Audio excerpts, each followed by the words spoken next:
saya Andi Nurfadila Septiana Rashid dengan NIM J1A1192229. Kali ini saya akan menjelaskan tentang kepemimpinan. Yang pertama yaitu pengertian kepemimpinan. Kepemimpinan berasal dari kata pemimpin yang berarti mengatur, membina, mengarahkan, menunjukkan, dan mempengaruhi. Jadi, kepemimpinan adalah proses mempengaruhi aktivitas-aktivitas suatu kelompok untuk bertujuan tertentu. Dengan kata lain, kepemimpinan berarti suatu kemampuan seseorang atau keterampilan untuk menjabat sebagai pemimpin untuk mempengaruhi orang lain dalam berpikir atau bertindak positif untuk mencapai tujuan bersama. Dalam kepemimpinan ini terdapat 3 teori yang menonjol. Yang pertama, teori genetis. Teori genetis di sini yaitu teori yang mengatakan bahwa seseorang pemimpin terlahir dengan bakat-bakat pemimpinnya. Yang kedua yaitu teori sosial. Teori sosial ini yaitu keterbalikan dari teori bahwa kepemimpinan seorang pemimpin itu dapat didapatkan dari sebuah pendidikan atau pengetahuan serta kesempatan. Dan yang terakhir yaitu teori ekologis. Teori ekologis ini adalah penyempurnaan dari kedua teori genetis dan teori ekologis. Dan yang kedua yaitu peran atau fungsi dari pemimpin. Yang pertama yaitu fungsi dalam perencanaan. Jadi seorang pemimpin harus mampu menganalisis suatu keadaan dan memberikan perencanaan ke depannya. Yang kedua yaitu memandang ke depan. Jadi seorang pemimpin harus mampu mendorong apa yang akan terjadi dan selalu berwaspada terhadap kemungkinan yang ada. Dan yang ketiga yaitu mengembangkan loyalitas. Jadi seorang pemimpin harus memiliki sikap yang setia, memiliki teladan yang baik dengan menggunakan kata-kata yang baik, serta berperilaku untuk menjadikan suatu panutan terhadap bawahannya. Yang keempat yaitu memiliki pengawasan. Yang kelima yaitu mampu mengambil keputusan baik secara objektif dan yang menentukan tujuan bersama. Yang keenam yaitu memberikan motivasi. Selanjutnya yaitu bentuk atau tipe kepemimpinan. Yang pertama yaitu tipe autokratis, yaitu pemimpin yang menganggap suatu organisasi tersebut adalah miliknya, atau pemimpin tersebut mengambil suatu keputusan berdasarkan kepentingannya sendiri. Yang kedua yaitu tipe militarisis, yaitu tipe pemimpin yang menggunakan sistem perintah, disiplin yang tinggi, serta formalitas yang berlebihan.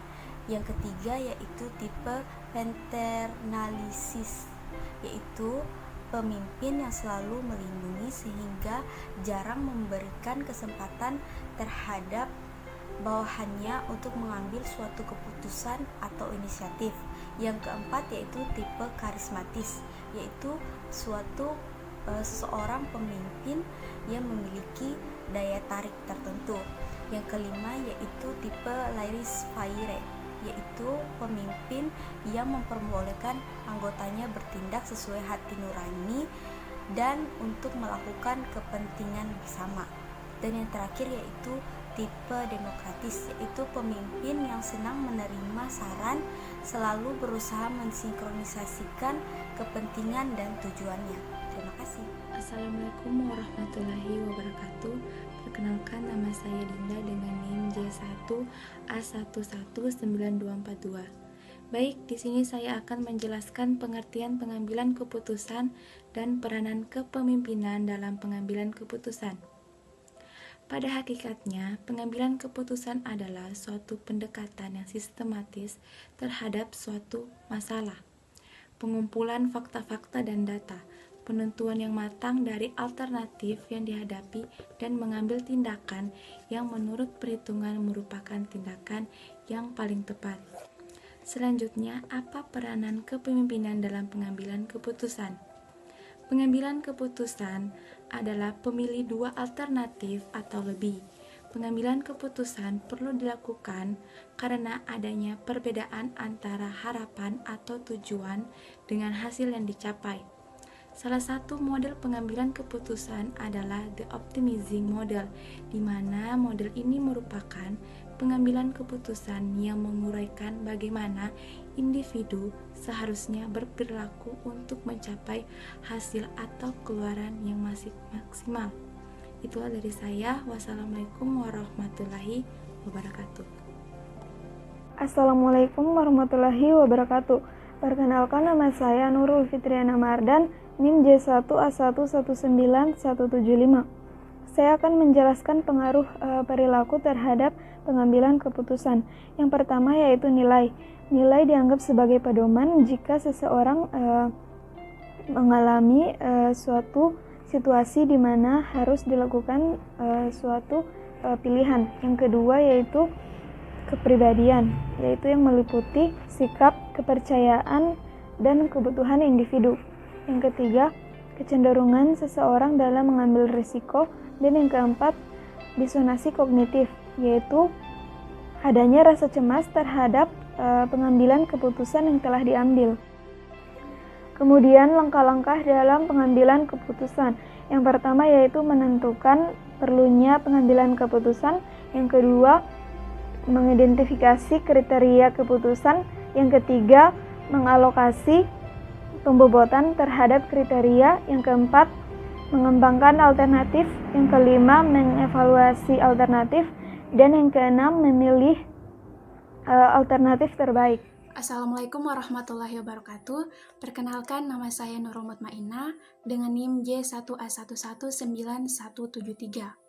Baik, saya sendiri akan menjelaskan tentang faktor-faktor pengambilan keputusan, fungsi pengambilan keputusan, dan tujuan pengambilan keputusan.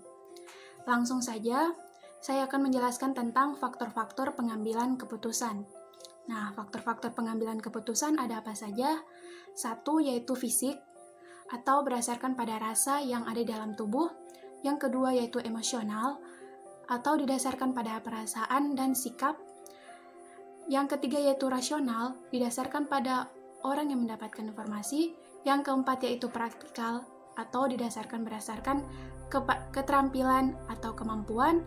Yang kelima yaitu interpersonal, atau berdasarkan pengaruh jaringan sosial. Dan yang terakhir yaitu struktural, yang dimana didasarkan pada lingkup sosial, ekonomi, dan politik. Selanjutnya yaitu fungsi pengambilan keputusan.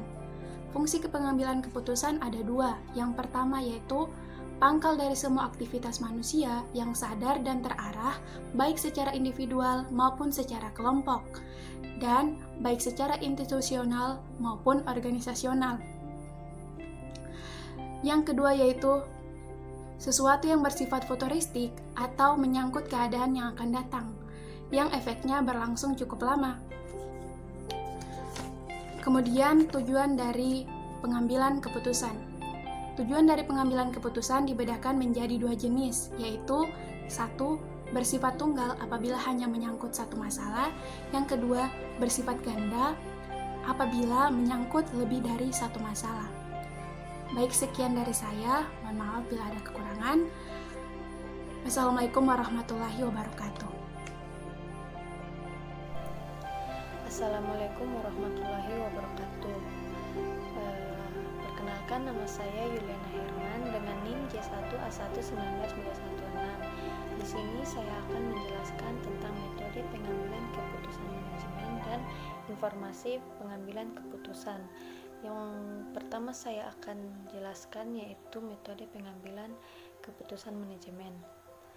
Pengambilan keputusan tentunya dilakukan secara ilmiah atau berdasarkan kaidah atau metode ilmiah. Langkah-langkah pengambilan keputusan yaitu yang pertama, mengidentifikasi persoalan. Tahap ini merupakan tujuan dari penelitian supaya terarah. Masalah yang akan diangkat harus dinyatakan secara jelas dan fokus dan biasanya dibuat dalam bentuk pertanyaan. Yang kedua yaitu lakukan penelitian. Tahap ini merupakan suatu studi literatur atau studi untuk mencari model pemecahan masalah yang sudah ditentukan.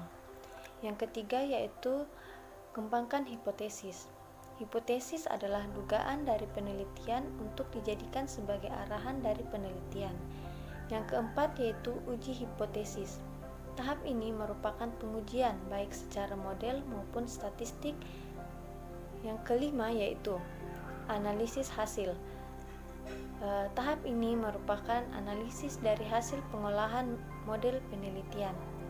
Yang keenam yaitu tarik kesimpulan. Membuat kesimpulan atas masalah yang telah ditetapkan dan jawaban yang didapat dari hasil penelitian. Unsur-unsur tahapan pengambilan keputusan yaitu 1. Rumuskan persoalan masalah. Yang kedua, kumpulkan informasi. Ketiga, cari alternatif tindakan.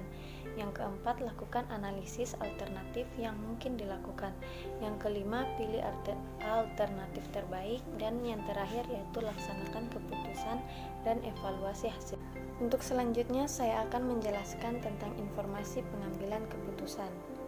Informasi yang benar akan memberikan gambaran sempurna tentang masalah dan cara pemecahan masalah yang paling efektif dan efisien. Dasar-dasar pengambilan keputusan yang berhubungan dengan informasi yaitu institusi. Yang pertama, institusi. Untuk selanjutnya saya akan menjelaskan tentang informasi pengambilan keputusan. Informasi yang benar akan memberikan gambaran sempurna tentang masalah dan cara pemecahan masalah yang paling efektif dan efisien. Dasar-dasar pengambilan keputusan yang berhubungan dengan informasi yaitu yang pertama, institusi. Institusi atau feeling yaitu menyangkut perasaan dan naluri dari pengambil keputusan. Yang kedua yaitu pengalaman. Pengambil keputusan akan menganggap situasi masalah akan sama dengan yang pernah terjadi. Yang ketiga yaitu fakta. Pengambilan informasi berdasarkan fakta yang terkait dengan permasalahan. Yang keempat yaitu wewenang. Dasar pengambilan keputusan berdasarkan wewenang dari jabatan. Yang terakhir yaitu rasional. Rasionalitas sangat berkaitan dengan objektivitas, logika, dan transparansi. Sekian, terima kasih. Wassalamualaikum warahmatullahi wabarakatuh.